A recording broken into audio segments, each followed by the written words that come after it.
Êtes-vous certain d'aimer votre chat d'une manière qui lui fait réellement du bien? Beaucoup de gens pensent que si l'on donne de la bonne nourriture à son chat, qu'on lui achète de jolis jouets et qu'on lui montre de l'attention tous les jours, cela devrait suffire à le rendre heureux. Mais la vérité est que certaines des choses les plus courantes et inconscientes que nous faisons, même celles qui viennent de l'amour, peuvent faire en sorte que nos chats se sentent sous pression, épuisés et, petit à petit, plus renfermés. Le plus triste est que la plupart des propriétaires ne s'en rendent pas compte, car les chats réagissent rarement de la manière attendue. Ils ne ripostent pas toujours, ne crient pas ou ne font pas de scène. Parfois, ils s'éloignent simplement un peu plus souvent. Ils évitent votre contact un peu plus tôt. Ils deviennent plus silencieux qu'avant. Dans cette vidéo, vous découvrirez 6 façons courantes dont les gens blessent involontairement leur chat, et pourquoi ces petites habitudes quotidiennes peuvent silencieusement changer la façon dont un chat perçoit son foyer et la personne en qui il a le plus confiance. Nous allons examiner 6 habitudes très courantes chez de nombreux propriétaires de chats, de la façon dont vous touchez votre chat à la façon dont vous réagissez à son comportement, en passant par la façon dont vous organisez la vie quotidienne autour de lui. Et dans chaque partie, le but n'est pas simplement de vous faire sentir coupable ou de vous dire que vous avez tout fait de travers. Le véritable objectif est de vous aider à comprendre ce que votre chat peut ressentir à ces moments-là, afin que vous puissiez réagir avec plus de douceur, plus de respect et un amour plus profond. Premièrement, forcez l'affection lorsque votre chat n'en veut pas. C'est l'une des erreurs les plus courantes, surtout chez ceux qui adorent sincèrement leur chat. Vous voyez votre chat passer et vous le prenez immédiatement dans vos bras. Vous le serrez contre vous parce que cela vous semble affectueux. Vous continuez à le caresser parce que vous voulez que le moment dure. Mais votre chat commence à détourner la tête. Ses oreilles bougent. Sa queue commence à remuer avec tension. Son corps se raidit, même légèrement. Et c'est le moment que beaucoup de gens manquent. Les humains pensent souvent que la proximité signifie automatiquement l'amour. Mais pour les chats, l'affection ne leur semble sûre que lorsqu'ils ont encore le choix. S'ils ne peuvent pas s'éloigner, s'ils ne peuvent pas mettre fin à l'interaction d'eux-mêmes, ce qui vous semble chaleureux et tendre peut commencer à leur paraître accablant. C'est pourquoi certains chats semblent affectueux 1 minute et distants la suivante. Ce n'est pas toujours parce qu'ils sont lunatiques. Parfois, c'est parce que l'interaction a duré juste un peu trop longtemps. Parfois, c'est parce qu'ils ont donné 3 ou 4 petits signaux indiquant « j'ai fini maintenant » et personne ne l'a remarqué. Pour de nombreux chats, le confort ne vient pas d'être serré plus fort. Il vient du fait de savoir qu'ils sont libres de partir tout en étant aimés. Cette liberté compte plus que beaucoup de gens ne le réalisent. C'est en partie ce qui fait qu'un chat se sent respecté et pas seulement pris en charge. Et c'est là que tant de propriétaires aimants incompréhendent leur chat. Ils pensent que le chat rejette l'affection, alors qu'en réalité, le chat ne rejette que la pression. Le chat ne dit pas « je ne vous aime pas ». Le chat dit « j'ai besoin que cela se passe dans des conditions qui ne m'accablent pas ». Si vous voulez construire un lien plus fort, commencez à prêter attention aux petits signes. Une queue tendue, des oreilles tournées sur le côté, un rapide coup de langue, une ondulation sur la peau, un léger son d'avertissement, une tête qui se détourne de votre main. Ce ne sont pas des réactions dramatiques, mais ce sont tout de même des communications. Et lorsque ces signaux sont ignorés encore et encore, certains chats cessent de donner de doux avertissements et passent directement à l'évitement. Donc, la chose la plus affectueuse que vous puissiez faire est souvent plus simple que les gens ne l'attendent. Arrêtez-vous un peu plus tôt. Relâchez votre étreinte. Laissez votre chat décider si le moment continue. Car parfois, la confiance se construit non pas dans les moments où vous tenez bon, mais dans les moments où vous lâchez prise. Deuxièmement, punir votre chat pour des comportements que vous n'avez pas entièrement compris. C'est là que l'amour peut discrètement se transformer en frustration. Votre chat griffe le canapé saute sur le comptoir ou retourne constamment à des endroits où vous ne voulez pas qu'il soit. Et d'un point de vue humain, cela peut sembler têtu, irrespectueux ou même délibéré. Alors, vous élevez la voix, vous applaudissez bruyamment, vous pulvérisez de l'eau, vous essayez de faire cesser le comportement. Mais les chats n'interprètent pas la punition de la manière que les gens espèrent. Ils ne restent pas là à penser « j'ai eu tort, et maintenant je comprends la règle ». Ce qu'ils apprennent souvent à la place est quelque chose de beaucoup plus triste. Ils apprennent qu'être près de vous peut soudainement entraîner du stress, de la confusion ou de la peur. La leçon n'est pas toujours « ne griffe pas le canapé ». Parfois, la leçon devient « sois prudent autour de cette personne ». C'est pourquoi la punition peut endommager la relation même lorsqu'elle semble fonctionner sur le moment. Un chat peut sauter du comptoir quand vous criez, mais cela ne signifie pas qu'il a compris votre limite de manière significative. Cela peut seulement signifier qu'il a été effrayé. Et si le besoin derrière le comportement est toujours présent, le comportement revient généralement.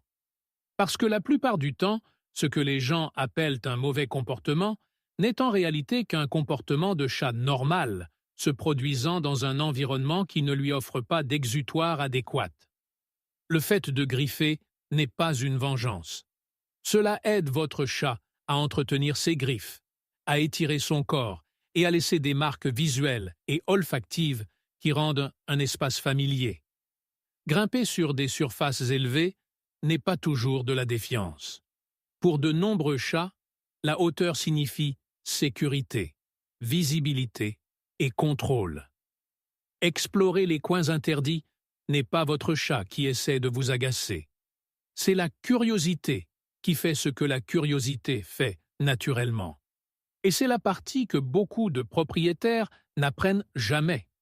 Votre chat n'essaie pas de défier votre autorité. Votre chat essaie de satisfaire un besoin avec les options disponibles. Ainsi, lorsque chaque instinct naturel est accueilli avec colère, la blessure est plus profonde qu'un simple moment bruyant. Le chat commence à sentir que son comportement félin ordinaire entraîne des réactions négatives. Avec le temps, cela peut créer de la tension, de la prudence et une distance émotionnelle. Non pas parce que votre chat a cessé de vous aimer, mais parce qu'il ne se sent plus entièrement à l'aise d'être lui-même autour de vous. Une meilleure question à poser n'est pas « comment arrêter ce comportement immédiatement ?» Une meilleure question est « quel besoin mon chat essaie-t-il de satisfaire en ce moment ?» Si votre chat griffe le canapé, il pourrait avoir besoin d'un griffoir précisément dans cette zone, et non de l'autre côté de la maison où il lui est moins utile. Si votre chat saute sur les tables et les comptoirs, il pourrait demander un espace vertical qui lui appartient réellement, comme un arbre à chat, une étagère ou un perchoir de fenêtre sûre. Si votre chat continue d'explorer les mêmes endroits, il pourrait avoir besoin de plus de nouveautés, de plus d'enrichissement, ou simplement d'un espace où sa curiosité n'est pas constamment traitée comme un problème. Cela ne signifie pas que votre chat devrait être autorisé à faire tout ce qu'il veut. Cela signifie que les limites fonctionnent mieux lorsqu'elles sont accompagnées d'alternatives. Pas seulement « non », mais « ici ». Pas seulement « arrête », mais « essaie plutôt ceci ». Et parfois, ce petit changement modifie tout. Car au moment où votre chat se sent guidé, au lieu d'être puni, le foyer commence à ressembler moins à un endroit plein de corrections et plus à un lieu où sa nature est comprise. Si vous vous êtes déjà reconnu dans au moins une de ces habitudes, prenez une seconde pour aimer la vidéo et vous abonner à la chaîne. Car la prochaine erreur est une erreur que de nombreux propriétaires de chats aimants négligent complètement. Vous donnez peut-être à votre chat tout ce dont il a besoin à l'extérieur, tandis que son monde intérieur devient lentement plus petit et plus vide sans même que vous ne le remarquiez. Troisièmement, bien nourrir votre chat, mais lui offrir une vie trop vide. C'est l'une des erreurs les plus faciles à commettre, car en surface, tout semble aller bien. La gamelle de nourriture est pleine.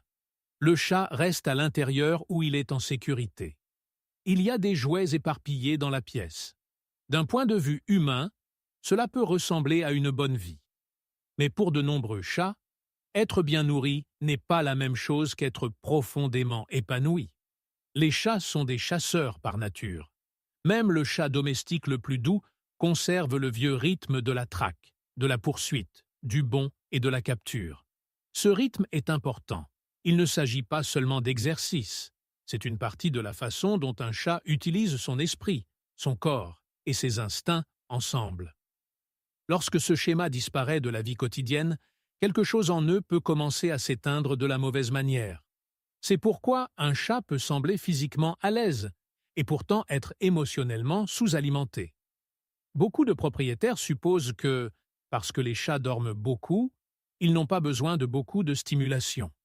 Mais le repos n'est satisfaisant que lorsqu'il fait suite à un engagement. Si un chat passe la majeure partie de la journée à ne rien faire simplement parce qu'il n'y a rien de significatif à faire, ce n'est pas toujours de la relaxation. Parfois, c'est de la résignation. Parfois, c'est l'ennui qui porte le masque du calme. Et l'ennui chez les chats n'est pas toujours spectaculaire. Il peut se manifester par des éclats d'activité soudains au milieu de la nuit. Il peut ressembler à de l'irritabilité, à un toilettage excessif, à une prise de poids ou à une torpeur qui remplace lentement la curiosité. Certains chats deviennent plus bruyants, certains deviennent plus collants, d'autres semblent s'effacer en eux-mêmes. Différents chats expriment ce vide de différentes manières. C'est pourquoi cela peut être si trompeur. Les gens qualifient souvent le chat de paresseux, lunatique ou étrange, alors que la vérité plus profonde est que le monde intérieur du chat est devenu trop petit. Une vie riche pour un chat ne signifie pas forcément des gadgets coûteux ou un divertissement sans fin. Cela signifie offrir à ses instincts un exutoire. Une baguette à plumes qui bouge comme une proie. Un jouet qui disparaît derrière les meubles et réapparaît. Un court jeu qui leur permet de traquer, de chasser et finalement d'attraper quelque chose. Un puzzle alimentaire qui les fait travailler avec concentration, au lieu de simplement manger par habitude. Ce qui compte le plus, ce n'est pas une activité constante, c'est une activité significative. Même 10 ou 15 minutes de jeu intentionnel chaque jour peuvent changer l'humeur d'un chat plus que les gens ne l'attendent, surtout si le jeu a un début, un développement et une fin satisfaisante. Laissez-les s'accroupir, laissez-les se concentrer, laissez-les rater une ou deux fois, laissez-les gagner. Et une fois le jeu terminé, une petite friandise ou un repas peut aider à compléter cette séquence naturelle de chasse, de capture et de consommation. Parfois, le chat que vous pensiez difficile est en fait juste sous-stimulé. Parfois, le chat que vous pensiez distant est simplement sous-engagé. Et parfois, l'une des choses les plus gentilles que vous puissiez faire n'est pas de le caresser davantage, mais de lui rendre une partie de la vie qui manquait à ses instincts. Quatrièmement, organisez les besoins fondamentaux de votre chat en fonction de la commodité humaine plutôt que du confort félin. Cette erreur est plus discrète que les autres. C'est précisément pourquoi elle est si souvent négligée. Vous pouvez être un propriétaire aimant et attentif, et pourtant créer un stress quotidien pour votre chat sans vous en rendre compte. Non pas parce que vous n'avez pas réussi à vous en occuper, mais parce que vous avez organisé la maison d'une manière qui a du sens pour vous, et non pour l'animal qui y vit. Les humains aiment que les choses aient l'air ordonnées. Nous aimons la nourriture dans un coin propre, l'eau à proximité, et les litières rangées où elles sont hors de vue et hors de chemin. Mais les chats ne perçoivent pas une pièce comme un agencement propre. Ils l'aperçoivent à travers le confort, la vulnérabilité, les voies d'évasion et la facilité sensorielle. Ainsi, une litière placée à côté d'une machine bruyante peut vous sembler pratique, mais pour votre chat, elle peut être imprévisible et peu sûre. Une litière cachée dans un coin exigu peut sembler discrète, mais s'il n'y a pas de moyen facile d'en sortir, votre chat peut se sentir piégé au moment même où il est le plus exposé. Une gamelle d'eau placée juste à côté de la nourriture peut sembler efficace. Pourtant, de nombreux chats préfèrent naturellement une petite distance entre manger et boire. Et une gamelle trop profonde ou trop étroite peut rendre chaque repas subtilement désagréable, surtout lorsque leur vibrisses frotte contre les parois encore et encore. Ces détails peuvent sembler insignifiants, mais pour un chat, un petit inconfort répété chaque jour ne reste pas insignifiant. C'est ce qui rend ce genre de mal si facile à manquer. Votre chat peut toujours utiliser la litière. Il peut toujours boire de l'eau. Il peut toujours manger sa nourriture. Mais il peut faire tout cela avec hésitation, inconfort ou un faible niveau de stress qui fait lentement partie de sa routine normale. Et lorsque l'inconfort devient une routine, de nombreux propriétaires cessent de le voir du tout. C'est pourquoi certains problèmes de comportement ne sont pas vraiment des problèmes de comportement. Ce sont des problèmes de conception. Ce sont des signes que la vie quotidienne du chat a été organisée selon le souci d'ordre humain plutôt que le confort félin. Un chat qui évite certains endroits de la maison n'est peut-être pas capricieux. Un chat qui boit trop peu n'est peut-être pas simplement désintéressé par l'eau. Un chat qui semble sur ses gardes pendant les routines ordinaires peut réagir à une installation qui ne lui permet jamais de se détendre pleinement. Le changement le plus utile est d'arrêter de se demander ce qui a le meilleur aspect dans la pièce et de commencer à se demander ce qui est le plus facile pour le chat. La litière est-elle calme et facile d'accès? Le chat peut-il entrer et sortir sans se sentir piégé? Y a-t-il plusieurs points d'eau dans la maison? La gamelle est-elle confortable pour son visage? Cet espace invite-t-il au calme ou crée-t-il silencieusement de la tension? Parfois, mieux prendre soin ne signifie pas acheter plus.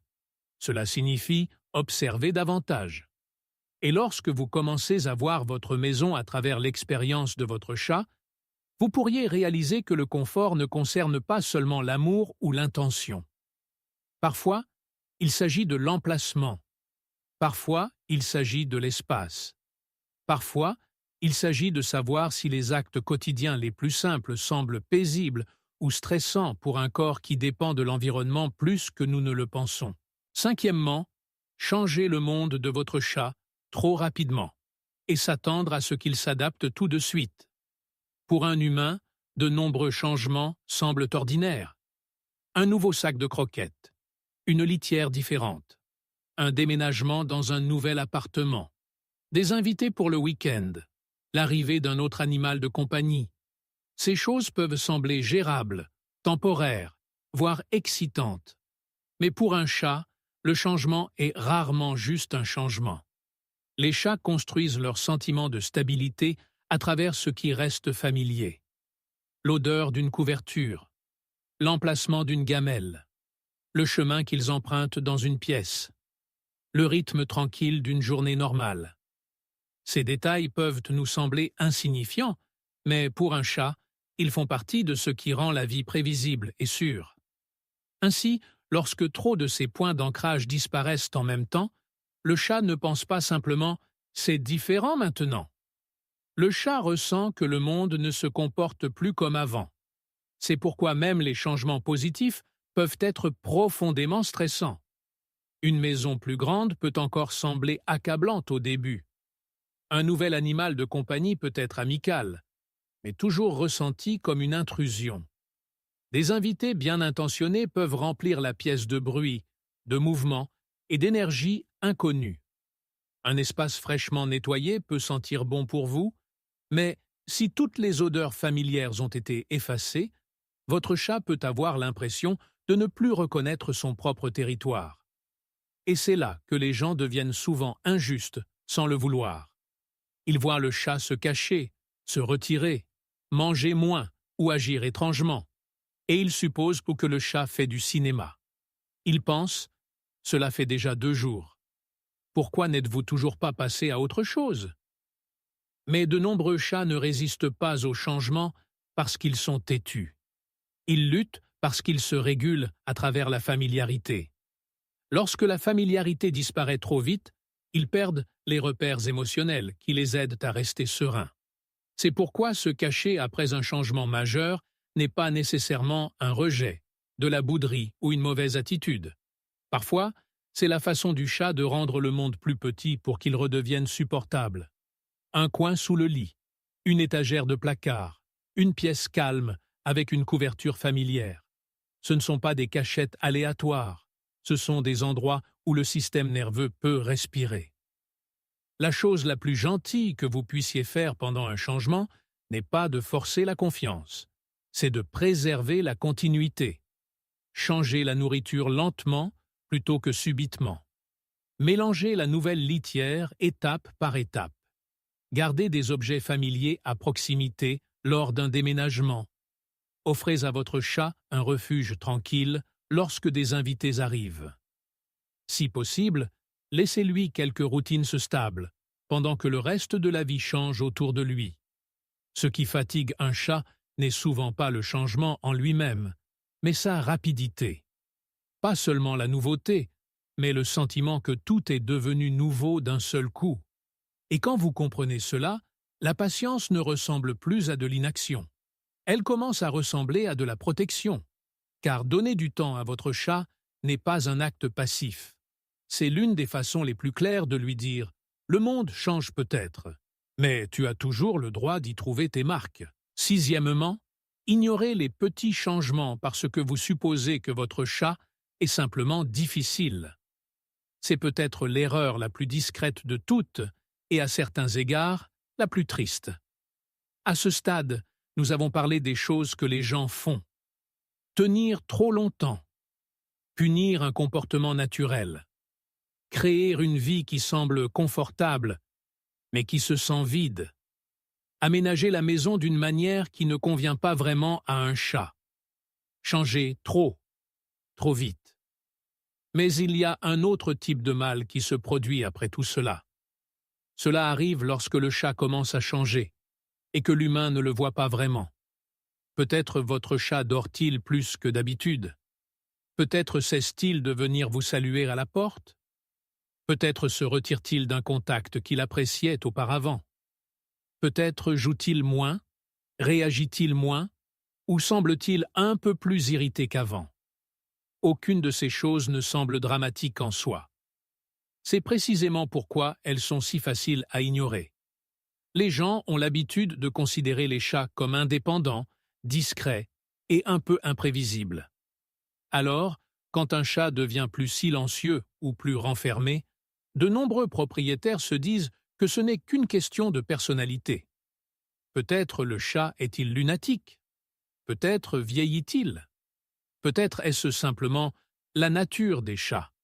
Mais les chats sont souvent experts pour cacher leur inconfort. Ils n'annoncent pas toujours la douleur. Ils ne montrent pas toujours le stress de manière évidente. Très souvent, ils le révèlent en étant un peu moins eux-mêmes, un peu moins curieux, un peu moins social, un peu moins enclins à interagir avec le monde qui les entoure. Et lorsque ces changements subtils sont ignorés encore et encore, c'est là que le préjudice devient à long terme. Non pas parce que le propriétaire n'aime pas le chat, mais parce que le chat continue d'envoyer de petits signaux et apprend que personne ne réagit tant que le problème ne devient pas impossible à ignorer. C'est ce qui rend ce genre de négligence si déchirant. Le chat a peut-être essayé de communiquer bien avant que quoi que ce soit ne semble grave. Mais son langage était discret, graduel et facile à mal interpréter. Un chat crie rarement à l'aide d'une manière évidente pour les oreilles humaines. Plus souvent, il réduit simplement le contact. Il hésite, il se retire, il se préserve. Et si ce schéma continue d'être négligé, certains chats arrêtent complètement d'essayer de communiquer gentiment. Ils se contentent d'endurer. Ainsi, l'une des choses les plus importantes que vous puissiez faire en tant que propriétaire de chat est de remarquer qui est votre chat normalement. Non seulement ce qu'il fait en général, mais ce qui est normal pour ses caf. Chat. À quelle fréquence il joue? Comment il se repose? Comment il mange? Comment il réagit au toucher? comment il se déplace dans la maison, car le changement ne ressort que lorsque vous connaissez vraiment le point de référence. Si quelque chose change et reste changé, faites attention. Pensez à la fois au corps et à l'environnement. Cela pourrait-il être lié à la santé? Quelque chose dans la maison pourrait-il causer de la tension? Votre chat pourrait-il réagir à la douleur, au stress, à l'ennui, à la peur ou à une perturbation que vous pensiez mineure? N'attendez pas une réaction forte avant de décider que quelque chose compte. Au moment où un chat vous force à le remarquer, il peut avoir été mal à l'aise bien plus longtemps que vous ne l'aviez réalisé. Et cela mène à la vérité la plus importante de toute cette vidéo. Les choses qui blessent le plus profondément les chats ne sont pas toujours des actes cruels. Parfois, ce sont de petits moments répétés si souvent qu'ils façonnent la vie quotidienne. Une étreinte qui dure trop longtemps. La colère dirigée contre l'instinct. Une vie avec trop peu de sens. Une maison qui convient mieux aux gens qu'aux pattes. Des changements qui arrivent trop vite. Des signaux qui restent sans réponse. Quand vous commencez à voir ces moments à travers les yeux de votre chat, l'amour commence à changer. Il s'agit moins d'en faire plus, et plus de mieux comprendre. Moins d'affection selon vos conditions, et plus de place pour ce que votre chat ressent réellement. Alors, après avoir entendu ces 6 points, êtes-vous toujours certain de n'avoir jamais blessé votre chat sans le réaliser? Si cela vous a fait réfléchir différemment au chat dans votre foyer, abonnez-vous à la chaîne et partagez votre histoire dans les commentaires. Car parfois, la plus belle forme d'amour commence au moment où vous comprenez enfin ce que l'autre essayait de dire depuis le début.